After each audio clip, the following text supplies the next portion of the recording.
Behind every successful endeavor in life is a relationship built on trust. Welcome to The Trust Doctor, restoring trust and enriching significant relationships. A podcast focused on helping you nurture healthy relationships.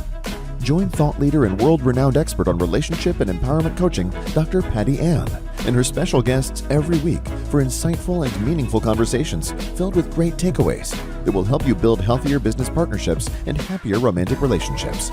Are you ready to restore trust and enrich the significant relationships in your life? The Trust Doctor, Dr. Patty Ann, is in.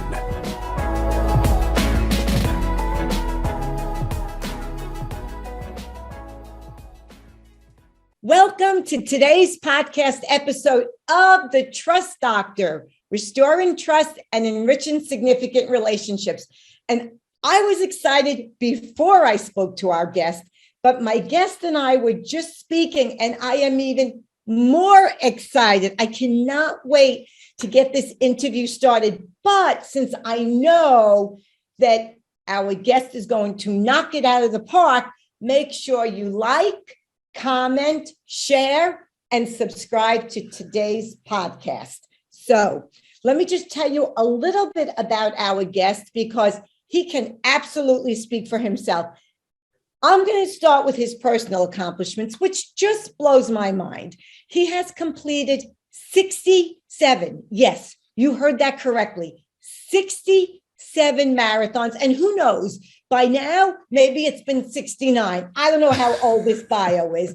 And 24 ultra marathons. So if you can accomplish that in your personal life, you can imagine why this man has the #1 podcast on iTunes and the Spotify's business chart called Scale Up Your Business. Because, as he will tell you, he has bought and sold 22 businesses with a combined valuation of $1, $2, $3, $4, $5 billion.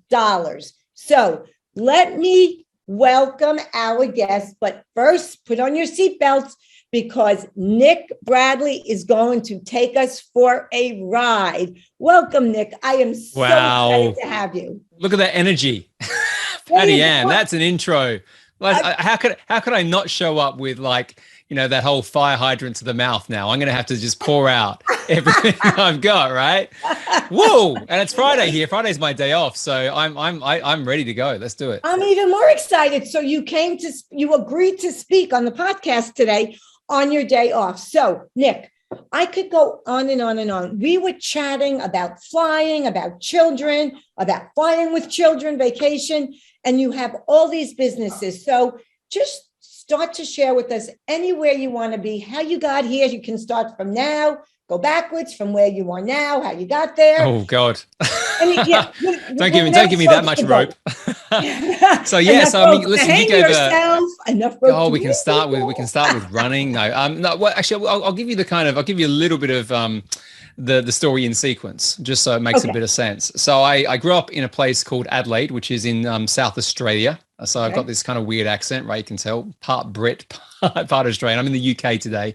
Adelaide's American, so we think everyone that speaks English is just from the States. From the provinces.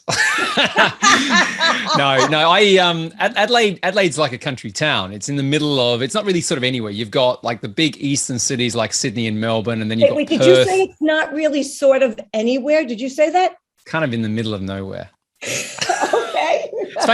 It's famous for three things. It's famous for really big great white sharks. So a lot of the open water scenes from the original Jaws films and stuff like that were filmed in South Australian waters. It's famous for churches. Like, I don't know what this is, but if you go around and look in the main part of the capital city in Adelaide, there are like church spires like everywhere. You're crazy. And then the third thing, which is the kind of the weird one, is serial killers. We have more serial killers per head of population and crazy macabre deaths than any other city. That concludes today's podcast episode with Nick Bradley.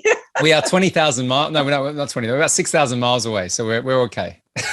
Wow. Well, I'm going to add a fourth thing that Adelaide is known for, and that's Nick Bradley. There we go, me. Well, I had to leave. So the point is here, I left. But for those reasons, no, I started a business when I was 18 there, which was a personal training business. And as I said, I'm 47. So back then we're talking late 80s, early 90s. And these days people have personal trainers. It's quite a common thing. Back then it was a luxury. Or am I dating myself? Yeah, Jacqueline and Jane Fonda, right? Jane Fonda, there was, those sort of things, but you didn't have any of the stuff that's there now, right? And it wasn't, I mean, it was a sort of a career, but it was a very different sort of thing. But I managed to build a small but successful business off some very high net worth individuals who would come to me a few times a week and I would train them. So like a concierge. I mean, I had a private studio. Again, like these days, the stuff I'm saying now, people go, "Oh, yeah, people. That's what people do. Everyone does that." But back then, if you had a personal trainer, it was kind of for the elite, right? It was very, a strange thing. So I did that. I think we'll use the word privileged. Privileged. There you go. That's strange. Isn't that strange? It's privileged. It's okay. Privileged.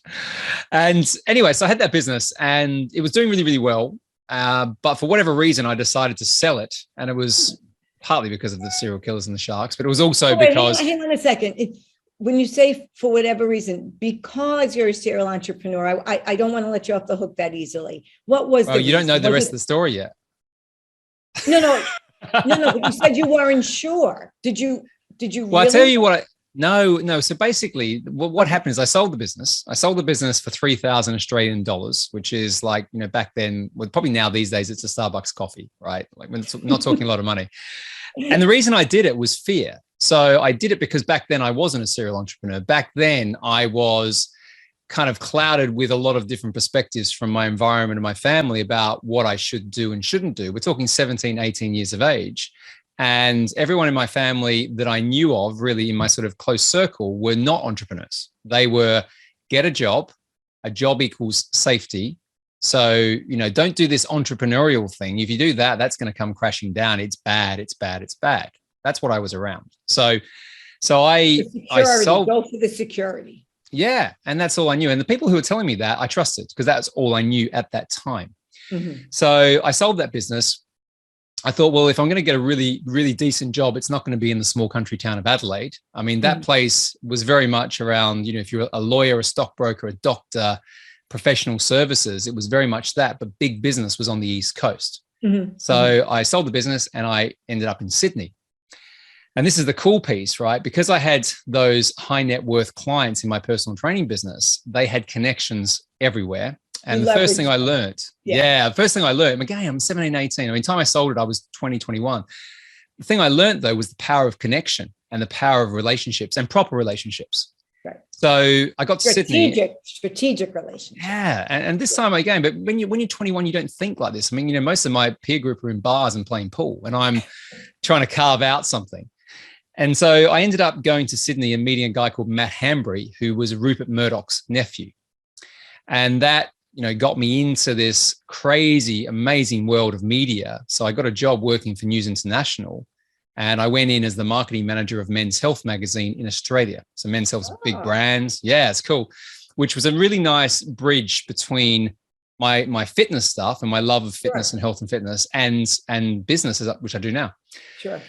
So I did that. I progressed in that company. I ended up getting poached to go and work for a UK competitor that had a satellite office, if you want to call it that, in Sydney. Did very, very well there. And then I got invited to come to the UK in 2003 to head up a division of that company here. And the rest is history. I've been here ever since for reasons I'll get to. But what was fascinating is I progressed very quickly through what I call the world of corporate with a job, got to running divisions before I was in my 30s. I was the CEO of certain parts of these businesses at a very young age, good income, all of that. Right. And I got to a point, I love your perspective on this. I got to a point where I kept getting sacked, right? So I would get up to a certain level. I'd sit at a board table. I was the youngest guy at the board table and I was quite chippy, quite outspoken. And I started to understand the political things that happens at the higher levels of business.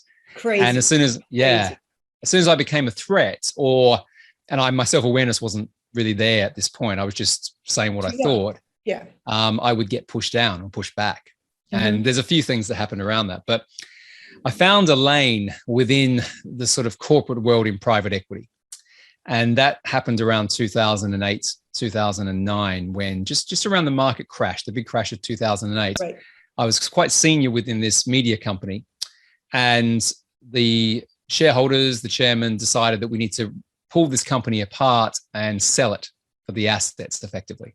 And this was around the time when traditional media, magazines, print media, newspapers was starting to get disrupted by technology. Mm-hmm. Mm-hmm. And it was. I mean, if you think back, Amazon was around, but people were actually starting to question whether Amazon would actually exist back in the sort of, yeah.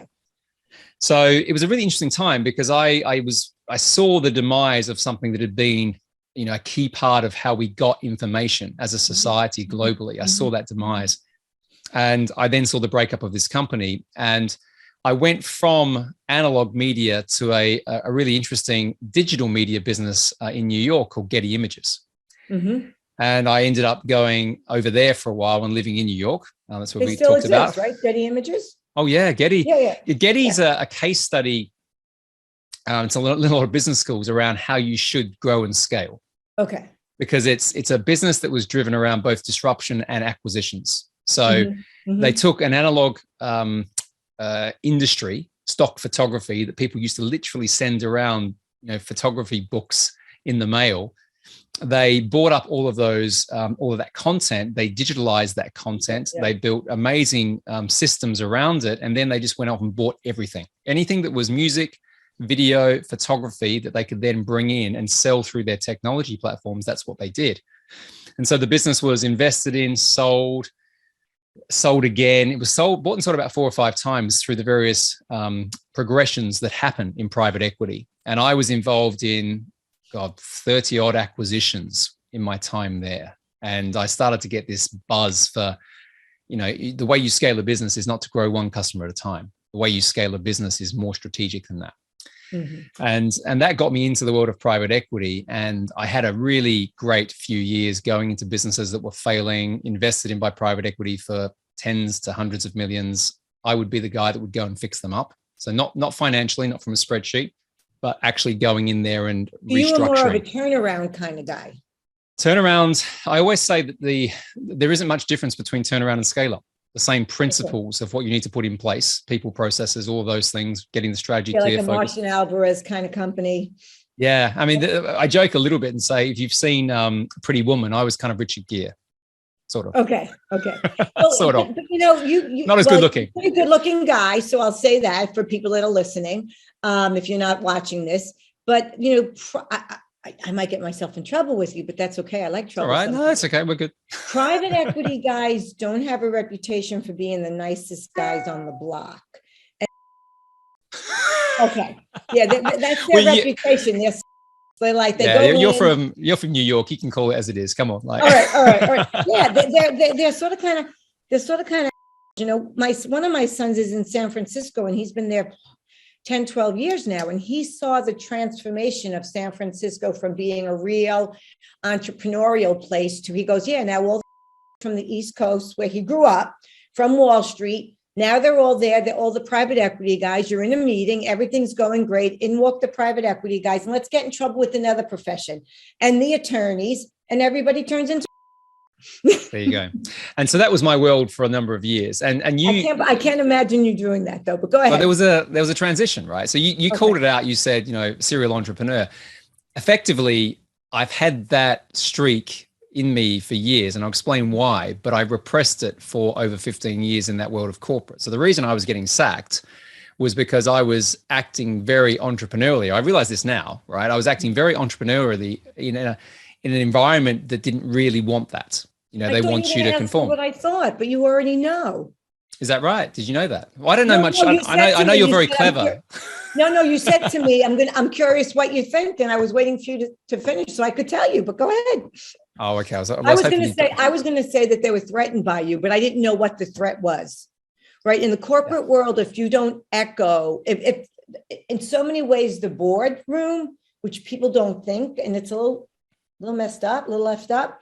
The boardroom is just an echo chamber of what everybody wants to hear, led by the chairman of the board and the CEO, and the two of them together, depending upon how much in cahoots that relationship is.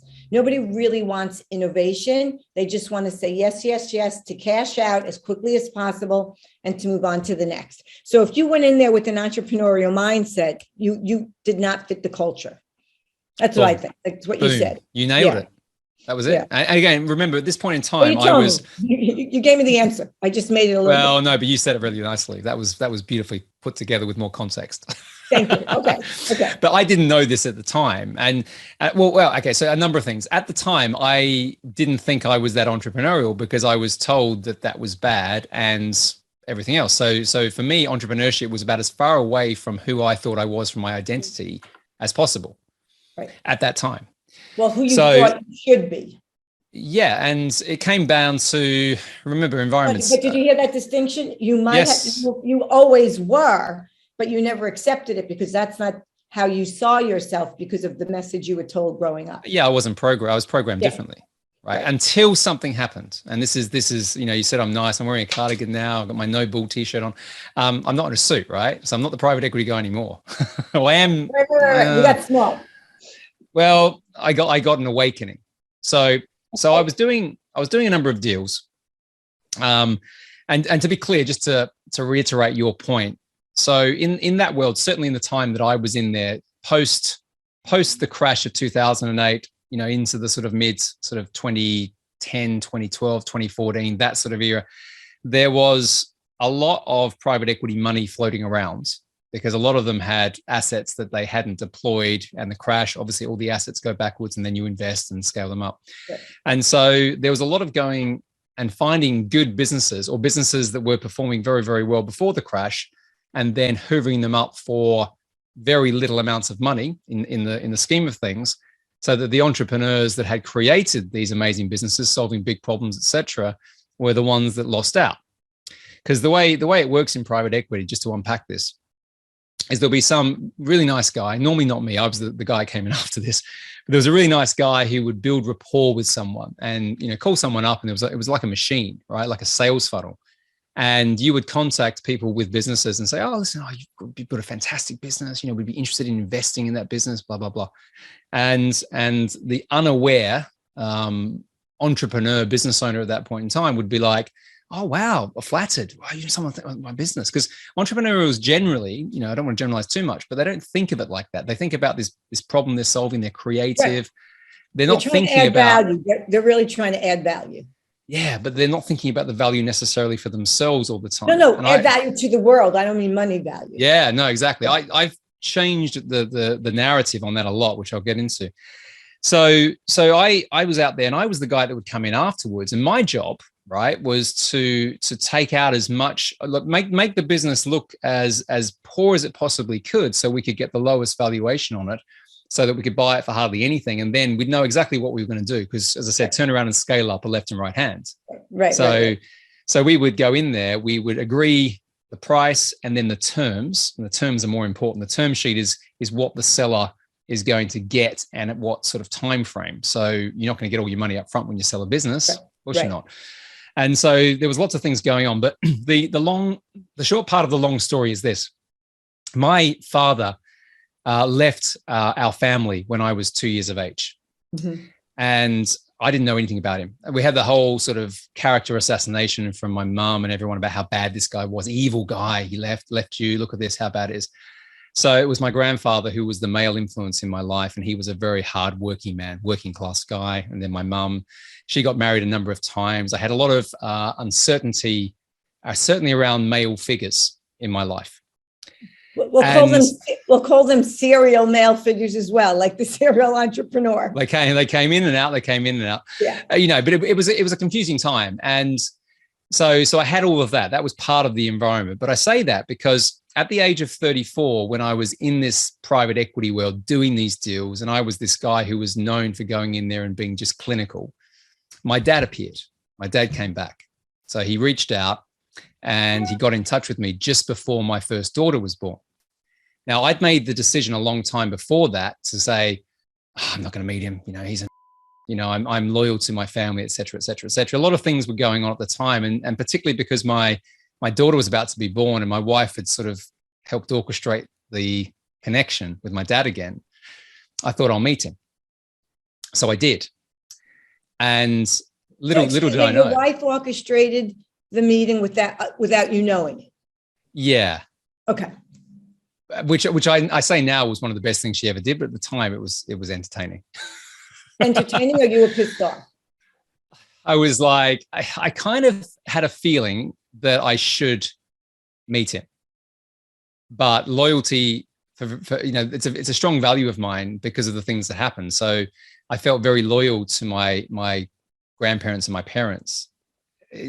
So there was a grating against my values, but a few things that happened in those relationships as well, which made me think, actually, I'm going to lean into this. I'm going to do this. So I met him, and I found out that he was a very, very successful entrepreneur.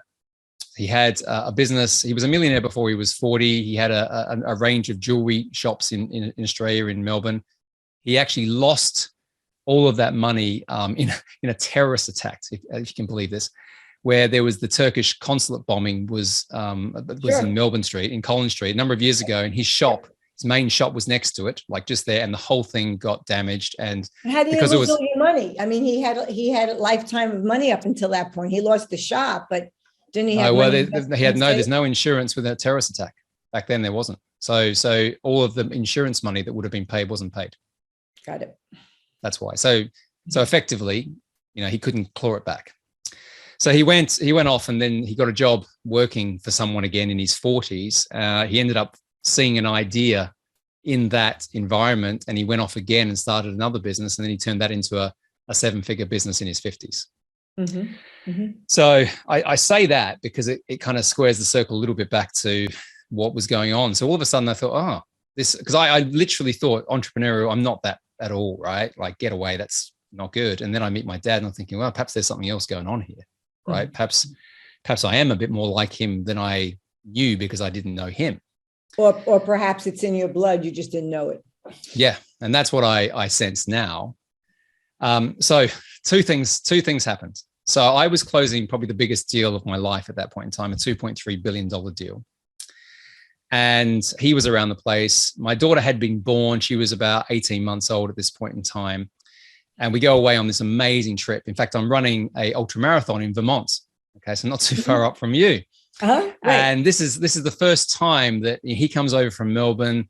I head over there from the UK. He gets to meet his granddaughter, all this sort of stuff. And we have this amazing 3 weeks where we ended up going to Cape Cod afterwards. Awesome, right? Really cool. And got to know him, and he got to be a bit of a dad, never done that, and certainly got to play with my granddaughter, with my daughter. So he didn't have another family after he left your mom? He got married, but no children. So he came over with his wife. All right. Can I pause you now or later can you tell me how you then reconciled developing a relationship with your dad, which I get the impression was taboo from your mom's perspective. So did she know you were doing this? Did you do it behind your back? That was all hidden. That was all hidden. And partly it was to do with the fact that I didn't, because as I said before, some other things were going on in their lives at the time. I didn't want to bring any more complexity into it as well. So I thought, I'm going to know what those other things are. Oh, there was a massive fight within a money and a will situation between all the entities. You never hear that. No, and there was a piece there where I thought, the sort of ideology or the saying of like, when things aren't serving you, like don't hang around in those environments. It wasn't. I tried to actually help and fix it, and then I realized I wasn't going to get anywhere here, and there was a lot of stuff going on. So with that going on, and then my dad coming back in, and it was partly related, like, because I don't think, had those things not been going on, I don't know if I would have actually met him. It's hard to say, but I was definitely. Well, it is interesting though. If you want to get a little woo-woo, and I'm not a woo-woo person at all. I mean, I'm a native. You're from New York. You can't be. Right, and I'm a scientist, and I believe in neuroscience and all that stuff. But there is something to be said for the situation was aligned where if you were still entrenched with your family as you knew it, there wouldn't have been space for your father to have come in, and your wife probably knew that. But what was going on with your family, it sounds like all right, so you're from Australia. I was one of the first lifeguards in the beaches when the government of New York, of the United States, mandated, or maybe it was New York, that you had to hire women as lifeguards. I'm not that old, but I'm old enough. The reason why I was hired was because the chief of the beach was my swim coach. I was a competitive swimmer. So begrudgingly, I gotta hire these women. So he hired his swimmers, right? But the first rule of thumb when you're a lifeguard is when you're going out to save somebody, you do not let them ever pull you under, because now two people will drown. So the point of that story is you're involved with your family. It feels like the little you told, they were starting to pull you down, suck you in.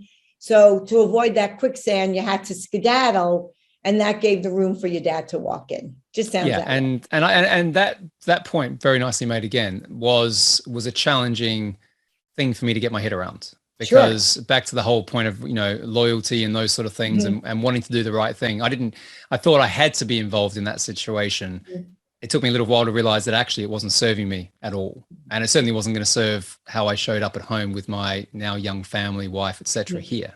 So but here's the big thing, right? So I meet my dad. I find out he's a successful entrepreneur. I know that I'm out there doing all these various things, doing big deals. We do this trip to Vermont and Cape Cod, and there's a photo, right? We're on the beach. It's the most stunning, still to this day, I don't think I've ever been on the beach a day like this. And I've been in Sydney, places like that. I was just going to say, wait, you do know Australia, don't you? Cape Cod, I don't know what it was. We went out for dinner. We were celebrating sort of my 40th and his wife's 60th. And we ended up at the beach, and my little daughter's running around. My second daughter is not yet born, but my wife is pregnant. It's the most beautiful, perfect night, right? And at that point, we're saying goodbye, because he's going to go back to Melbourne. We had to go and do some stuff back in the US and then back to the UK. Fast forward just over a year to that day. So about 14 months. The next time I see my dad is in hospital in Melbourne, and he passes away the next day. And he has a very aggressive form of cancer affect him in that 12 months. And, I think he's going to be fine. Everyone's saying he's going to be fine. I turn up literally at the hospital, go and see him. I didn't even bring my my now newborn second daughter in, because I'm he'll be fine. He'll be out. We'll go out for dinner. Right. And he passes away the next day. Wow. So yeah, it was like, whoa, what's going on here? So to your question about connection and stuff, I didn't get that really, because I only really met the guy twice in the space of when he came back. Once we met the first time that we connected, he came to London, and we met in a pub in London. The second time was this trip. Well, I think you had a you had a connection. It's just not what you thought it was going to. No, well, what it sparked was incredible. And anyway, so this is where it all kind of went, probably as far to the lowest point, if you want to call it that. Okay. I came back from Australia after he passed away. I had to do the eulogy at his funeral. It was mental. Really? The whole thing was just crazy. Yeah, there's 300 people there, and so this guy. Did your mom know at the time? At this point? No. She didn't even know he died. I'll go tell you this. Are you ready for this? Yes, so, I don't know. Am I? Well, I don't know. You're pretty resilient, Patty, I can see. So I'm in hospital where he is, and I've been called up. This is a Friday morning. I've been called up by his wife, my sort of stepmom, and she said he's not going to make it. Overnight they've now got him on morphine. We don't know, when it's going to happen. They're going to turn off the life support, basically. And so I went in and I sat with him, held his hands. He was out unconscious. But I believe people can still hear and feel things in that situation. A few things happened which were just really interesting, and then I had to leave there and go and have lunch with my mum, because she was living in Melbourne at the time. And so while I'm sitting in Melbourne with my mum and my stepdad, because she remarried, I get the text from my other stepmom saying my dad had passed away. Wow. So no. She knows now, but not. What did you do at that moment? I'd repressed emotions for so many years in my private equity days. Like, my wife was like, "Are you not upset?" And I said, "I don't know how to feel. I don't know how to react." I said, "It's just, it is what it is, right?" That's how I was. So you're at the dinner. I got my phone. We're going to role play. You get the text. You look at the text. What do? You put it down and you start eating your salad? I went to the bathroom and then I text my wife and told her, and then she came and met me just out the side of this place. And I'm like, we knew it was happening anyway, because I'd sort of been in the hospital that morning, but when it kind of came through, it was like, okay, it's real now. But I didn't, even if you ask me now why I reacted that way, the only thing I can say is that I was always this guy that was unemotional, hiding due to fear of things. Right. I'll just correct you for a moment, if I may. It's not that you're the you're the expert. It's not that you were unemotional. It's just that you were removed from your emotion. You weren't in touch with it. But it's impossible to be unemotional. It's just whether you're aware of them or not. I was repressing it, I think. But I kind of knew it. Of course you did. But it was just, let me tell you what happened after. So I got back to the UK after this period of time. I was out there for a couple of weeks in the end, did the eulogy, the whole piece. And I went to bed one night. It was a Thursday night. And I woke up at 3 a.m. and I had a huge pain here, like I'd been smashed in the face, literally punched in the face. Of course you did. And I thought, what's going on? Right. What's going on? I thought literally something had bitten me like a spider. Right. Okay. Yeah. And your emotions bit you is what happened. Well, I went to the bathroom and I clicking around here with my tongue in the right side of my jaw, and I had teeth. You had what? I had teeth, little shards of teeth.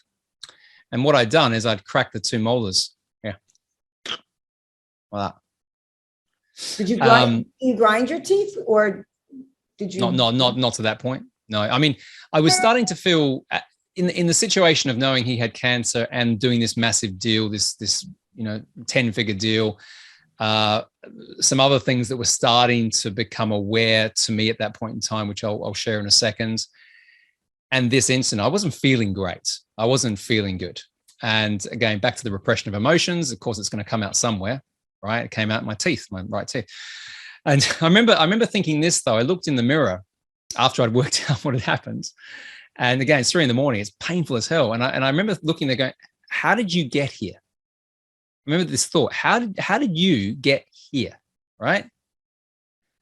And I couldn't answer that then. I can answer that really clearly now, but I couldn't answer it then. And I ended up going to the doctor first in the morning, the dentist. They said that they'd only seen this happen before, high stress situations, investment banking, some of the stuff I was in, let alone my dad. But what it was I realized when I really thought about this deeply for a while, that all of those years in private equity, where I was going into these businesses with these entrepreneurs, and I was literally taking away all of the value, and I was getting remunerated crazily. So you were raping them. You were raping them. Well, I realized the person that I was raping was my dad,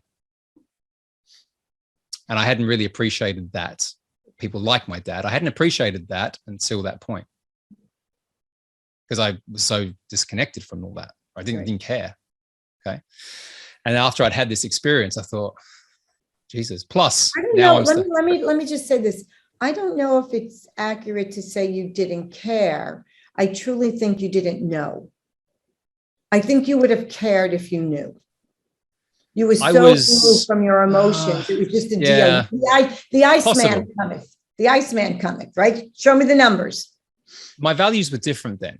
And what I saw as important then was not what I see as important now. So what was then and what's now?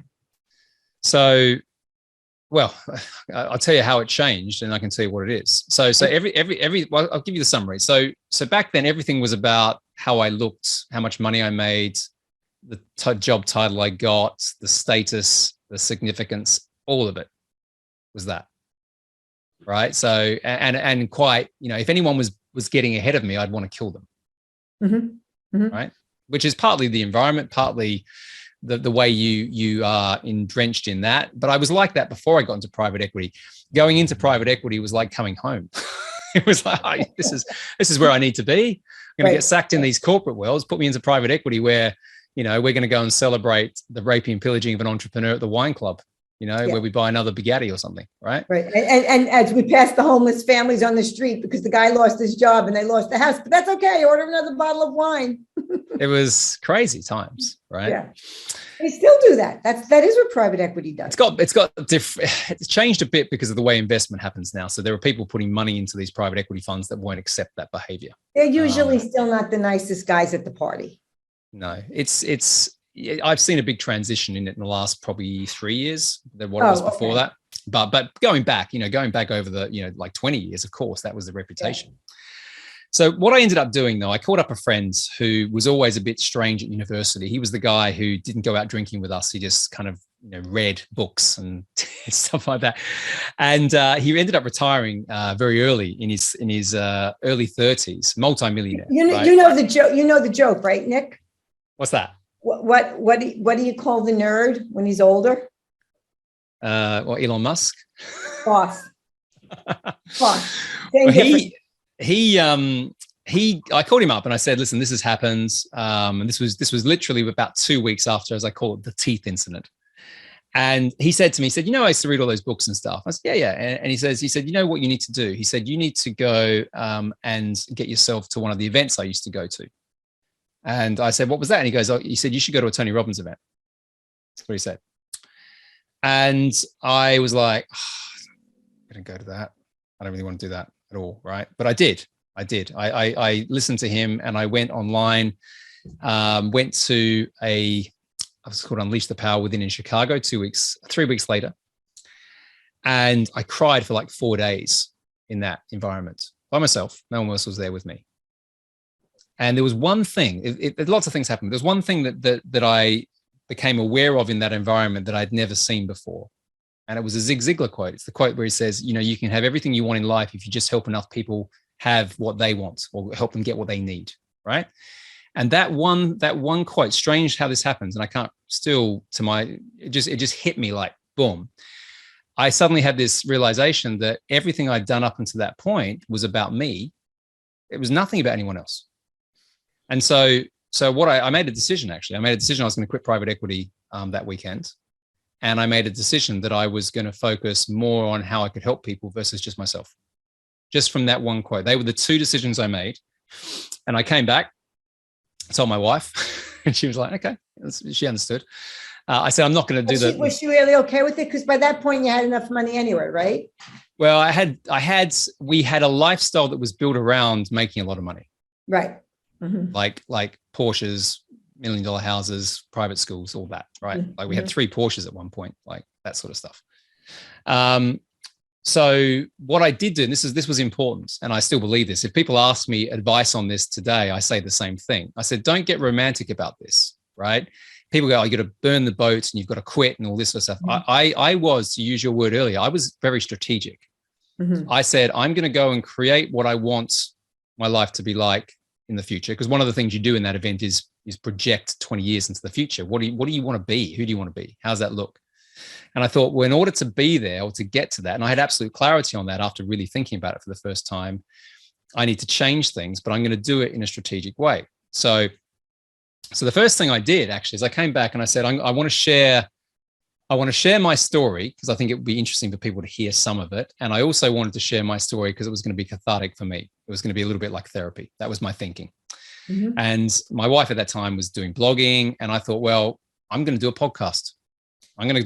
And I'm going to go and share what it's really like in this environment. And I'm going to teach people what they need to know to be able to go into that environment as an entrepreneur and be able to fight their corner. Now, podcasting was really, really in its infancy back then, correct? It was about 4 years ago. So it wasn't too long, but it was, I mean, I'm now 250 odd episodes in, but like it was early enough. I mean, it's accelerated hugely in the last couple of years. Right. Yeah. And so I did a whole heap of things I'd never done before. Like I went and got a mentor, like, who had a podcast, and I learned how to do it. And I put the podcast out there in the first 25 episodes, right? Which I did like 2 episodes a week for quite a while.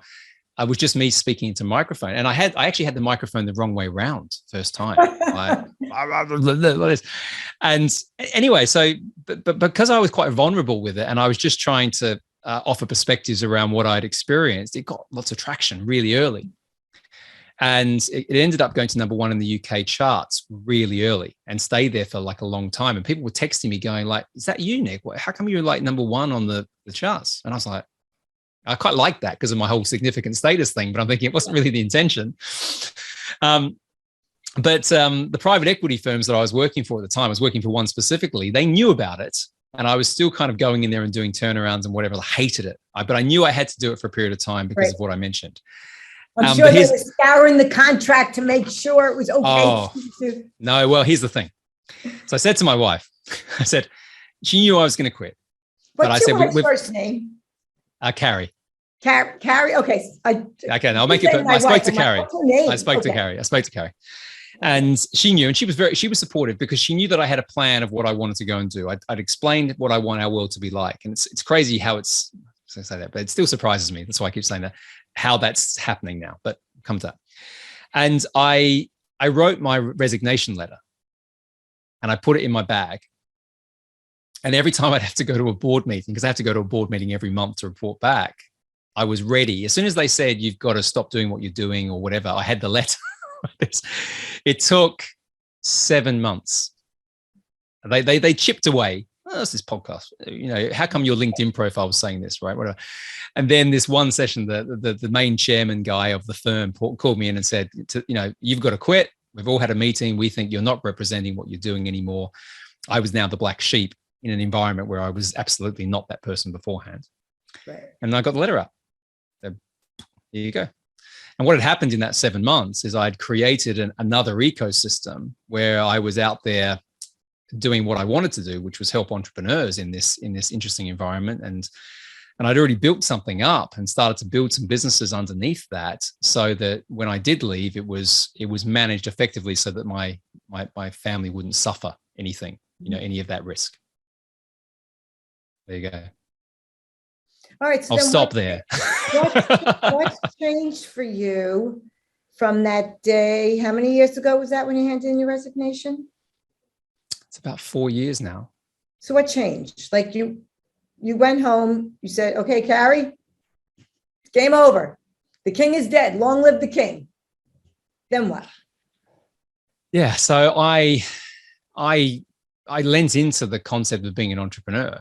Right. I embraced it, whereas beforehand I pushed it about as far away as I possibly could. So that was the first thing. And the podcast helped that, because as I was sharing my story, I got validation that allowed me to also think this is the path. Right. So any uncertainty or fear that I had leaning into something that was very, very new, I was getting people writing to me saying, your stuff is changing my life. Like genuinely, it's amazing, right? Thank you. And I thought, oh, this is cool, right? Mm-hmm. So all of a sudden, for the first time, I understood contribution and service.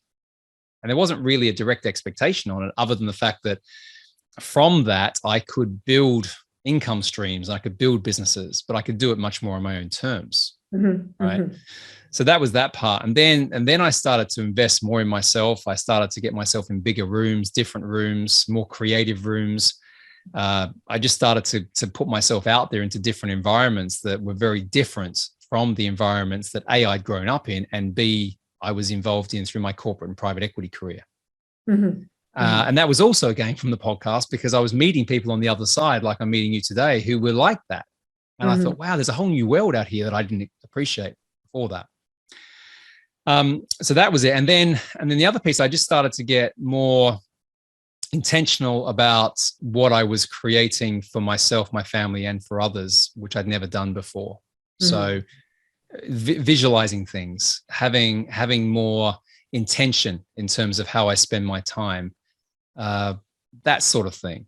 Those are the biggest changes. Beforehand, when you're indoctrinated, like I remember coming home on weekends in the private equity world, and I would just kind of stop, right? Like, you do your stuff, or like any sort of job, you stop, and there's the weekend, and then Sunday night, you hate it. Monday's coming, you get on a train. All of that. I can't even, today, people don't even take the weekend off. They're texting, emailing. It's insane. It's the whole thing's. What I realized was I hadn't really found my passion before. I found something that made me money, and that gave me a certain amount of, as I said before, significance and status. when I actually thought, what do I really want to do in this world, and what do I want to be known for, and how do I want to help, and what's that going to then, what sort of identity am I going to have? Because it was a massive shift of identity, really. Then that started to just build a whole different level of momentum. Mm-hmm. And it's still going, right? It's still like that's why I keep catching myself, even on this conversation. I know I'm doing it because I'm still like, whoa, like things happen all the time, which still surprise me. Mm-hmm. For example? Well, we said before we press record, like my wife and I, Carrie, love to travel. And, we said we want to build businesses that will allow us to do that. We want to build those businesses in the places that we like to travel. And we've done that. We've got 3 businesses in Florida. We go there like every second week. Well, I was only there 2 weeks ago. I said I want to be able to, I want to have people know me around the world for something that's going to be very, very kind of different from what I was known of beforehand. And I get to go and, help people in all over the place. Just got back from Dubai. I get to go speak on stages. I get to do things like that, which I just never thought I would do. So that sort of thing. Okay. So I have 2 comments. One is, did you ever reach out to Tony Robbins and tell him the impact he had? So great question. You're good at this. So this is what I said, right? At Unleash the Power Within, after being, and just to be clear on Tony's stuff, Tony does light you up, right? And a lot of people kind of go there for the adrenaline, and then doesn't always work. And nothing changes. Yeah.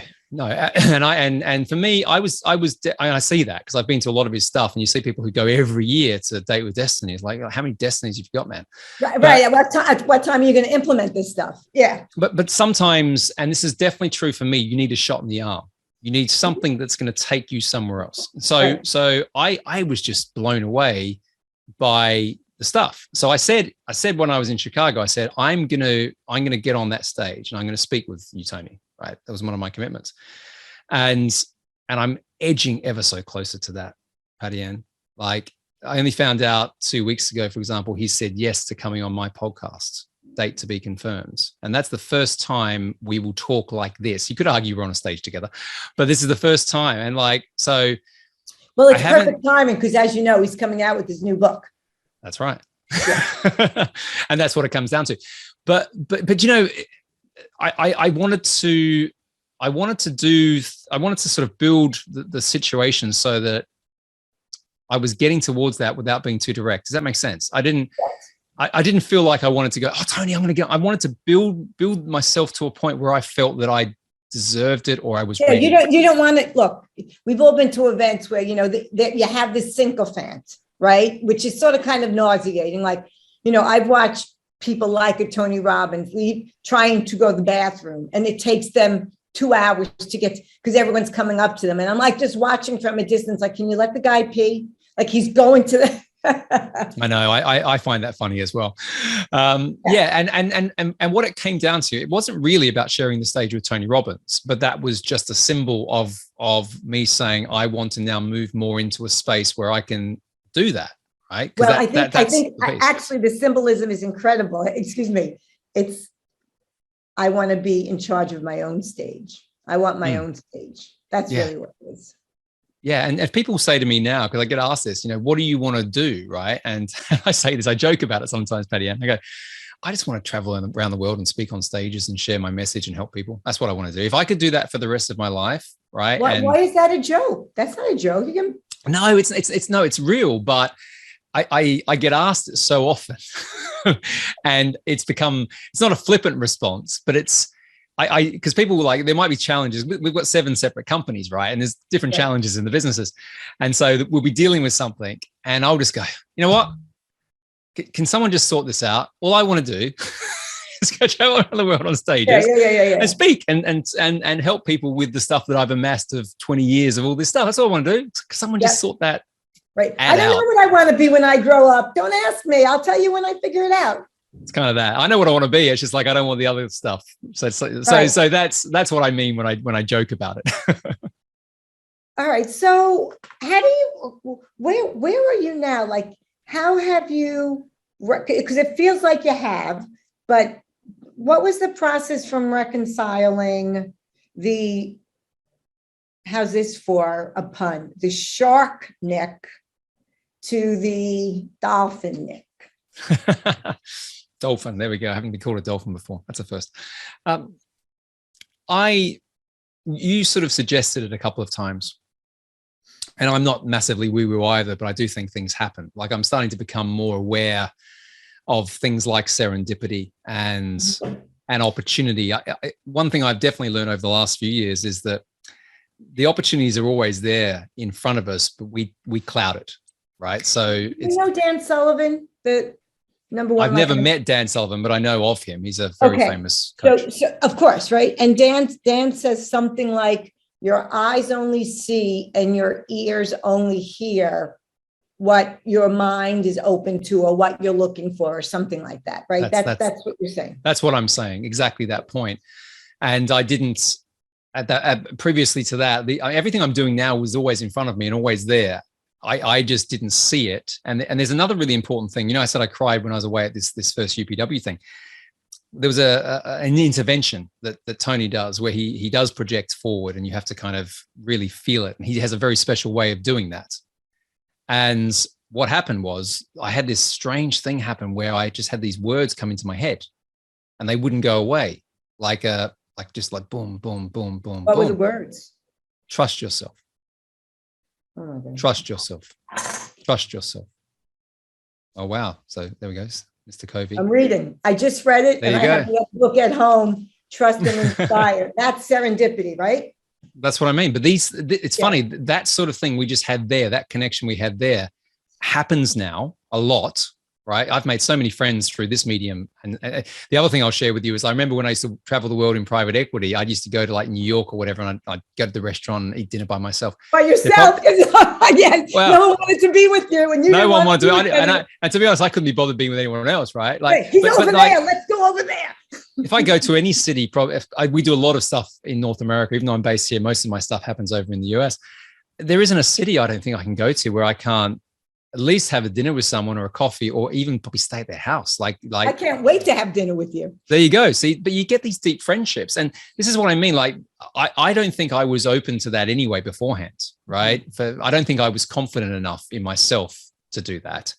And the trust yourself thing, or, trust yourself. I remember coming back going, wow, that's like, it was such a powerful message. It wasn't like random. It was like, and I could not get it out of my head until I started taking action. So let me ask you this question, and I might be completely wrong, which is cool too. Earlier, you said you were so divorced from your feelings, right? Yep. You were so separated from them. It feels like, perhaps not your personal life withstanding, but professionally, it feels like this was maybe the first time where you accepted the feeling and you owned it, and that's why you couldn't get away from it. Like, that might have been why it was so friggin' powerful, because it was an emotional reaction and not a logical one. I think it's that, and plus I was very vulnerable. You know how they say people make decisions when they're at the ends, if you like, or the dimensions of pain and pleasure. They don't make it when they're sitting in the middle, right? I don't know the science behind that. And the teacher shows up when the student is ready. That same thing. And I think I'd gone through such an interesting few weeks. Like, it was painful, but it was also fascinating. Again, at the time, I was all over the place. At the time, it was massively confusing. Again, looking back and seeing the sequence of events, all of it now makes much more sense to me. Well, the growth is always in the middle, and it's always when it's messy. There you go. So at the time, but looking back, I go, this was all meant to happen. It was all meant to happen in the way it happened, right? Like, had it have happened sooner, it probably wouldn't have worked. Late, whatever. But it just happened. But that vulnerability that I had in that point of time, when I happened to be in the Tony Robbins event, and I was there engrossed with what I was learning just about how the mind works and some of those things, that's when I was open enough to hear it, I think. So now, you just mentioned another word that I've been going with this whole trust concept is, so there's a concept of vulnerability loop in businesses. Mm-hmm. You're familiar with it? I'm not sure. I don't think I've heard it. Well, explain it to me and I'll see. I haven't heard that expression. It's one of these common sense things, but the least common of all senses is common sense, right? Is the more people allow them in a business and in a relationship, right? Because I work with relationships in business and personal. The more somebody feels comfortable to allow themselves to be vulnerable to someone else, and that's reciprocated, the more vulnerability you're expressed. So you create a vulnerability loop that increases trust. Okay, got it. So what you're saying is, it's almost like the more that you're prepared to share, the stronger the bond becomes. Correct. So you come from the premise of that 97% of people are trustworthy, but we build our lives around the 3% that aren't. So companies that have all massive regulations and protocol and bureaucracy because somebody might do something, and it encumbers everybody else to have to follow these ridiculous procedures, as opposed to being able to make a decision fast because I trust you, right? Now, Stephen Covey talks about two aspects of trust, right? Character, right? Is somebody trustworthy? Do they have the integrity, all that good stuff? And then from business, do they have the competency, right? Like you might trust me. You might think, oh, yeah, she's cool. She's a good person. But dude, you do not want me touching your books. Like I do not, I don't want to look at your spreadsheet. Like, look, I'm not a dummy. I took calculus in high school, but I could care less. It's not in my wheelhouse, right? So you wouldn't trust me with that aspect of your business, but you would trust me. Well, you would trust me to know that I will speak truth to power. You can take that to the bank with me. But the whole concept of the trust, I feel like I'm going off on a tangent here, but if when people say, nobody trusts me, my response is always, my very first response is, well, are you trustworthy? And the silence can be deafening. And that's your answer. Well, I think on that, to bring it back to the trust yourself, I probably wasn't at that point. I certainly wasn't trustworthy in my relationships in that private equity world, because I would say one thing and do the other, because there was a paycheck at the end, and we all did. So that's not, someone said to me quite interestingly, that there isn't really integrity, because integrity is your own definition of that, right? So there's a point where what you think is integrity and what I think is integrity is different. Oh, it's an interesting concept. I mean, it was John DeMartini who said that. And he was also talking about, anything that a person can do, we all have the ability to do the same thing. Whether we choose to do it or not, it's a different point. Right? I guess my response to that is perhaps. Yeah, I get where he's coming from. There are common values, human traits, if you like. Right. Where if you do the polar opposite of those human traits, well, then, like killing someone or whatever else. But I think that the point being is, a lot of people judge other people based on their own values or levels of what their definition of integrity is. Well, actually, you know what? I'll speak out of, I'll go with that from the perspective of, if you look at war, right? Our soldiers, our military kills because we're right. Our side is right. The other side feels the same way. So from that perspective, yes. I guess I get it. Yeah, I think that's the point of it. And it's one of those things like you've got arguments on either side of that, right? I wish I had it with me. It's in my closet. But I speak a lot about trust, that trust is not an absolute. No, it's not a zero-sum game. And gosh, I think that's what I'm getting across to some extent. It's based upon your life experiences and your perspective, right? So your truth depends upon your experiences. It's interesting. And also depends, I think, also on the situation. So like, there are people who may say, oh, listen, I don't believe in telling false truths, but if their family's at risk or something like that, then they will do it, right? So there are times when you'll compromise. So that whole experience of the trust yourself, that combined with the Zig Ziglar thing, combined with, everything that happened. So I was at a low point because of my dad passing away and everything like that. I was in that environment, which is rah, rah, rah, rah, rah. I was hearing things for the first time, and I knew I needed to change because I was there. It was kind of the perfect recipe at that time for me to then pivot, change, adjust, whatever you want to call it. I mean, I'd say I've transformed my whole trajectory from what I was doing. Still teaching a lot of the same stuff I was doing. I'm just doing it in a totally different lane than what I was before. So would you say your why changed, like Simon Sinek's? What's your became why? bigger.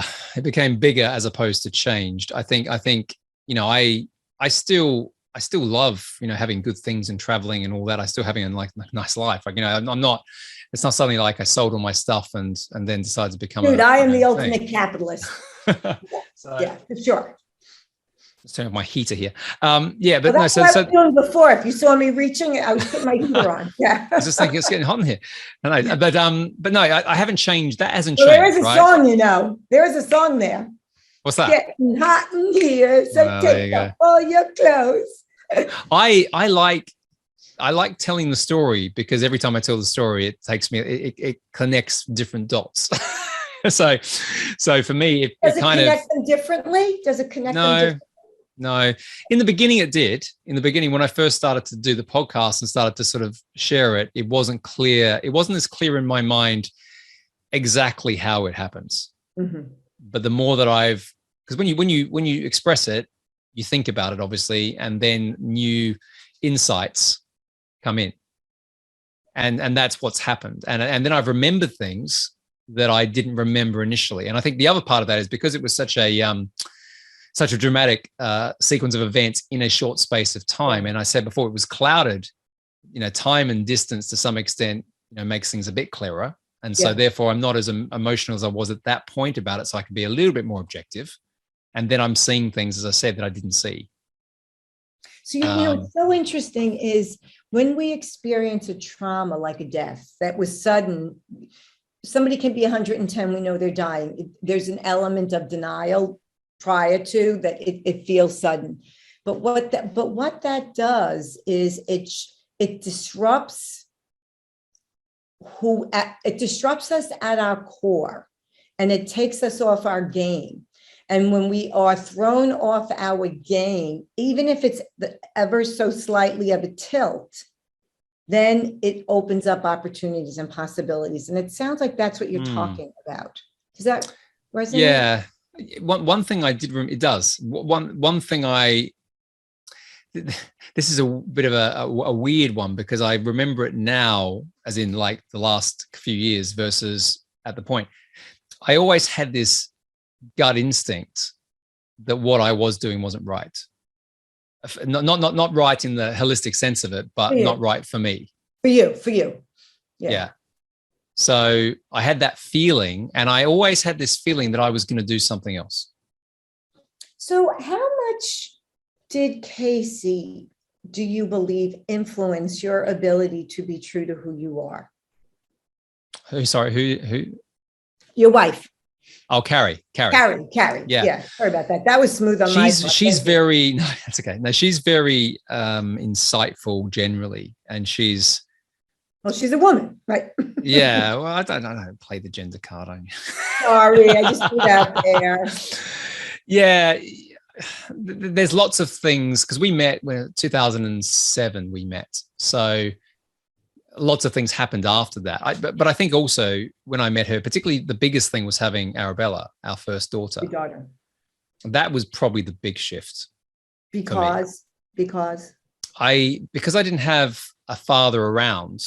My grandfather was like my father, but it was, it's different relationship. And then I became a father. And I started to have these different feelings and emotions for my daughter that I thought, perhaps, I didn't get that. I didn't have that. So I started to think about that maybe more because I was every single day having to live that. Mm-hmm. That made me maybe have that. Around the same time, my dad was around, right? But the it felt right that I met him after that, because, beforehand I just didn't really think about it. Mm-hmm. But the environment changed, and then I did. Okay, so I'm not really hearing an answer. What was the question again? How your wife may have influenced your ability to be true to who you are. With the understanding, yes, that there are it wouldn't have been okay. So on that, by herself, I wouldn't have changed. Just her. That might have been the beginning of the journey. It might have been part of that, but it certainly wasn't like I had to have these. I'm a hard ass guy, right? Mm-hmm. I run ultra marathons. We talked about that. So it takes quite a lot, like breaking your teeth, mm-hmm. for me to change. Yeah. So I think she had a role in it, but had it have just been like that, I was too pig-headed. Okay. To acknowledge it. Which serves you well, right? Grit, right? You could take the positive or the negative of that. All right. For some reason, this word's creeping into my head, and you just said ultra marathon. So what for you, speak to you, not what everybody can look up. What role has failure played in your life? I hate failure. I hate the concept of failure. Mm-hmm. So it makes me sick. Mm-hmm. And that was driven, I think, because I had lots of things I felt I needed to prove. So if I fail at something, I've got a different perspective of failure now than I used to have. But if something doesn't work out, so failure definition to me was if something doesn't work out on my terms, then it's a failure. Mm-hmm.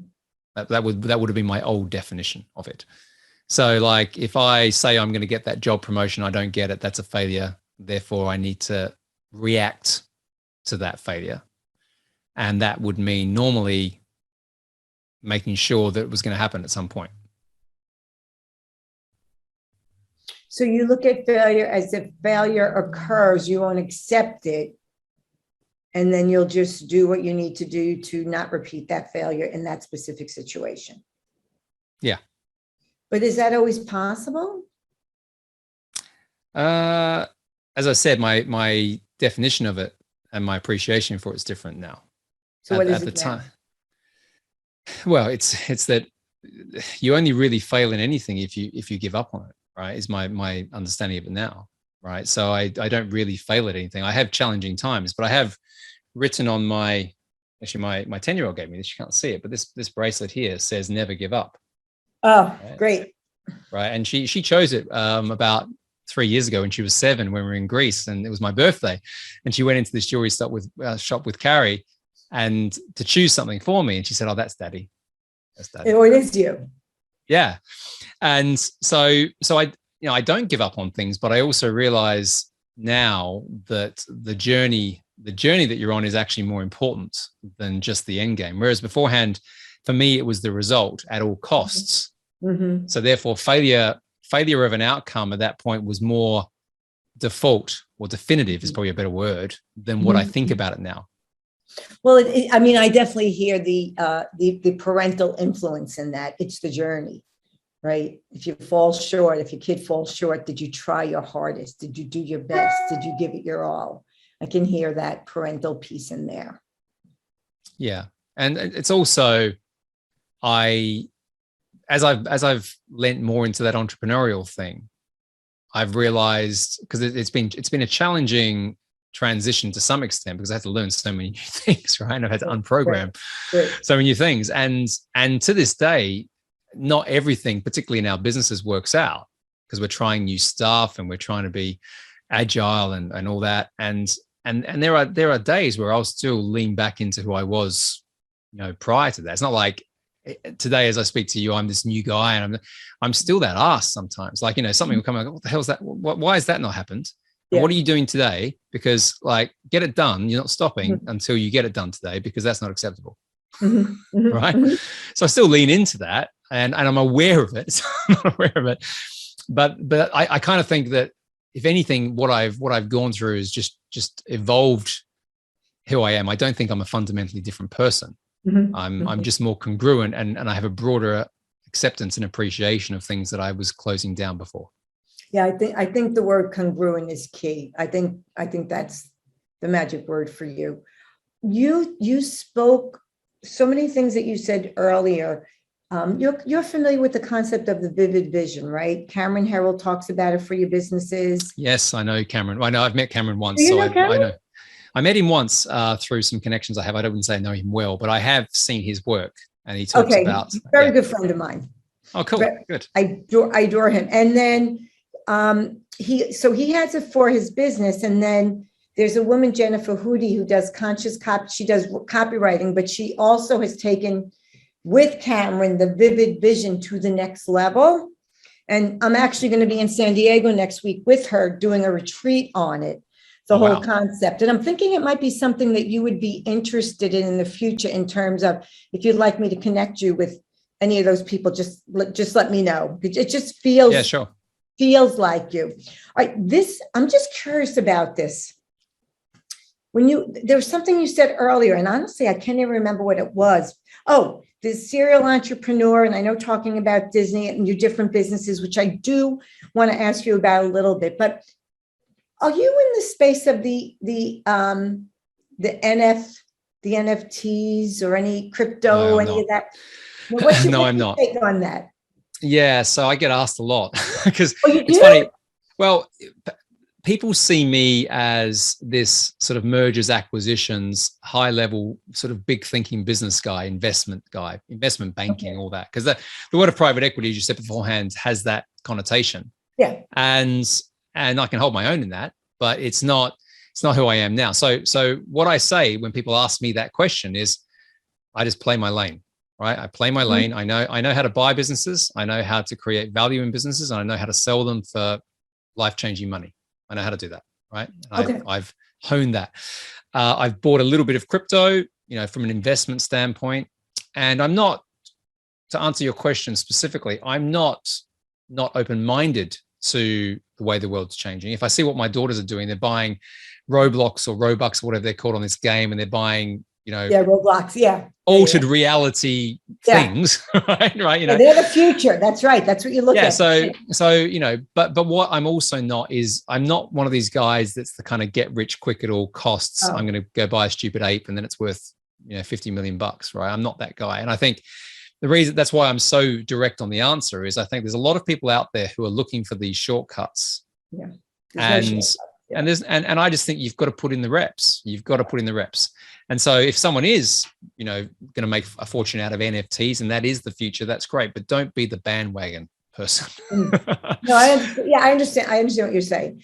So tell us a little bit about your different businesses. Yeah. So we have, broadly, if I was going to give it a kind of a broad statement, we have media businesses, we have consultancy businesses, and we have services around that, professional services, B2B services. So my wife and I, Carrie started Flying with a Baby, flyingwithababy.com, when we had Arabella. And it was a really interesting thing. This is a really good story of someone just leaning into passion without really thinking about it.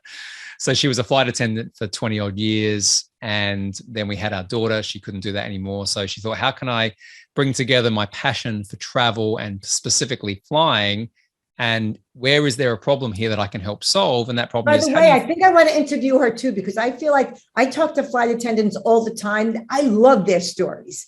She's got some stories. She was some of them she can't share. She was she went into private flying afterwards and was like a flight attendant on like super wealthy billionaire, even trillionaire more types. Interesting. But she was she used to work for the Dubai royal family and all that. So anyway, so she created this. It was a blog. It was literally like, okay, so when you travel, how should you pack? If you've got to take milk, how do you keep the milk so it doesn't go off on a long flight?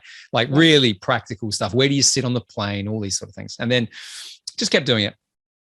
And then one day this is the funny piece. She said, "Oh, can I book a meeting with you?" And I said, "Okay, all right, book a meeting." So we went down to the coffee shop. We had a meeting, business meeting, and she said, "I need some help." And she was starting to get quite overwhelmed with it. Like she wasn't seeing a lot of traction and this sort of stuff with it. She was just putting a lot of time into it because it's passion, but she wanted to see some results. I think at that point, she started to sort of get fed up. And I said to her, I asked her one question. I said, well, let me explain this to you. You've got to make a decision here, right? And it's going to be a challenging decision, particularly from where you've come from, but it's a really important decision. And the question you've got to ask yourself is this a hobby or is it a business? Mm-hmm. And she was like, it's a simple question, right? Like, you think, well, but not when you're not from that world. And she's like, a business? And I said, well, you don't seem very certain about that. Yeah. Well, she didn't know what it meant. When we spoke about it, I don't know what you mean. And I said, well, listen, a business makes money. Business makes a lot of money, when it serves a bigger need, right? And it makes money when it's profitable, right? So, you've only got a certain amount of hours in the day and you're loving what you're doing, but are you directing that energy into something that's going to generate value and therefore profit, or are you just doing stuff? And she hadn't put those two things together. So what she ended up doing is she started to direct that energy to, what do people really need? What information do they really want? How can we marry that information up with advertisers who want to reach those audiences? And what are the ways that we can monetize this entity? And she did it. In fairness, I didn't get that involved. she did it. And she started to grow the audience base quite dramatically. It's been going for about 7 or 8 years. So when people think these things are overnight successes, a lot of it's the grind, and then you see the result. Right. But she kept doing it. She was consistent, and started to grow. And our core site, flyingwithababy.com, is doing just over 300,000 page views now. It's a great 6-figure business, and I call it semi-passive because we outsource a lot of the content now. So it just makes money, right, from different sources. Yep. And then off the back of that, we created a number of other brands. So Orlando with kids, Florida with kids, Disney with kids. We're still negotiating the final pieces of that. We've got California with kids launching. So we've taken the same thinking and we've applied that media play into what effectively is an advertising and affiliate revenue set of businesses. And we get asked to sell them all the time now as well, which is cool. So we've got an asset that's been created. So we've got that. That's why I'm very proud of her for that as well. On my side, I've got a coaching business, consultancy business, which is called Scale Up Your Business. My podcast is actually called Scale Up with Nick Bradley now. It changed for various reasons, but the business. Okay. Well, we separated, and I advise people to do this. When you've got a bit of a personal brand being developed, it's good to sometimes separate the business brands, particularly if you want to exit that business brand one day. So Scale Up. And also I wanted to bring different people onto the show. People who are doing great things in the world of sport, for example, or theater, not just business. Okay. So I've done that. But Scale Up Your Business was really about how can we bring what I call that secret playbook of private equity. How can we bring that to small and medium business owners? And how can we educate them and those things? But the way that business works ultimately is we educate them on what they need to know, but then we partner with them. Okay. And we have small equity stakes in those businesses quite often once we've built trust, to use that word again. And then we're advising them all the way through to what they ultimately want to achieve, which is an exit of their business, but it's an exit on their terms. And they're armed with someone like myself and my team. So they're not going into these situations with private equity or elsewhere without, the right weapons, the right ammunition to use that. So we've got that. And then we make our own investments. So we've got a recruitment business. We're looking at a window fitting business in Florida at the moment. So when I teach mergers and acquisitions, I also get opportunities that come to us where we can invest in businesses. And we buy businesses usually off people who are retiring, where the idea of having to go into work every day is not what they're interested in. Time is more valuable than money. So we buy the businesses for a fair price, but it's not just about the money. It allows them to exit. And then we can take those businesses and we can do things. And sometimes they'll stay in and they'll let us scale them up and they get more money than they would have and that sort of thing. So I've kind of brought the private equity playbook, as I said beforehand, into a number of different things, which allows me to travel, allows me to speak, allows me to do the stuff that we spoke about. Awesome. What's next for you? Do you have any idea? Retirement. No, the big thing for me, as we spoke before, is speaking and traveling and connecting. I've started to go to a number of masterminds now to speak at them. I'm getting invited to speak to a lot of the ones, particularly again in the US. I think that network is bigger there. That's what I want to spend my time doing. And then the rest of it, I see the businesses. I go and see them once a quarter.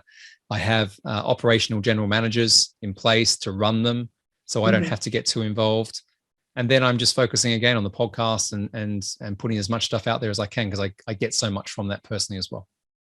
Great. All right. So you've been so generous with your time. I just have two quick questions. One is, what is the one most important thing you've learned in life that you want everybody to know? Just one. Okay. So I'll keep this succinct. It's a very important thing to me. So if you're on a path and you get that feeling, right, almost like an itch that needs to be scratched, that it's not the right one, then you need to lean into that, not ignore it. And I look back and think, I'm so lucky that I had the situation with my dad coming into my life and the teeth incident we spoke about, because as I said beforehand, I was so pig-headed, I wouldn't have changed. And I think about that sometimes, thinking I might have been the guy who stayed in the lane that wasn't really the lane for him.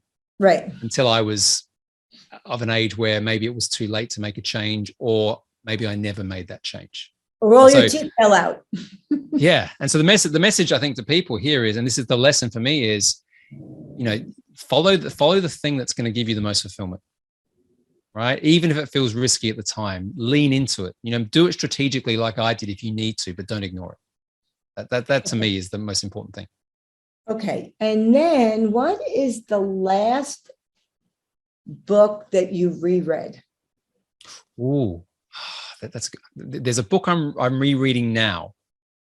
Right? I'm going to get it wrong. It's Michael Singer's book, The Surrender Experiment. I think it's The Surrender Experiment. He's got two, but it's a book that effectively talks about slowing down to speed up. Oh yeah. Yep. I've got it over here. It's on my Kindle. Looking it up. Michael Singer book. Yeah, he's got two, and that's why I'm getting confused by the title. I'm sure it's the Surrender Experiment, and effectively, I read it recently, and I hated it. Really? And I think what this demonstrates, Patty Ann, is the Surrender Experiment. Yeah, he's and the other one's The Untethered Soul. That's right, I've got it now. Yep. Yeah, the reason I hate it is because it's probably, in my mind, the thing I need to learn still. And as I said to you, like, I'm not a finished article, right? I still, I'm competitive. When I read something like that, and I think I get a feeling, it's effectively about surrendering to the different things that come in front of you. Don't know if you've read it. It's a fascinating book. No, I haven't. But I'm going to check it out. Yeah, and instead of trying to control everything, like I've got to control this situation, I've got to make this decision, I needed to do it yesterday. He tells the story of his life where he just surrenders to everything. Kind of says yes to everything, even if he doesn't want to say yes. So it's kind of the opposite of me, but it's also maybe the extreme of the example. Right. And he goes from this guy who's very stressed out to like just meditating all the time. And he ends up creating this business empire worth 9 figures by weird serendipitous interactions where he says yes to something that he doesn't want to say yes to. He leans into it anyway, and it turns into another opportunity. He meets this person, this happens. And the reason I like it, or I don't like it, but I know I need to get it, is that I still try and control. Well, it takes you out of your comfort zone. Yes. And controlling, or because I've had that so indoctrinated for years in my professional life, is so, it just saps so much energy.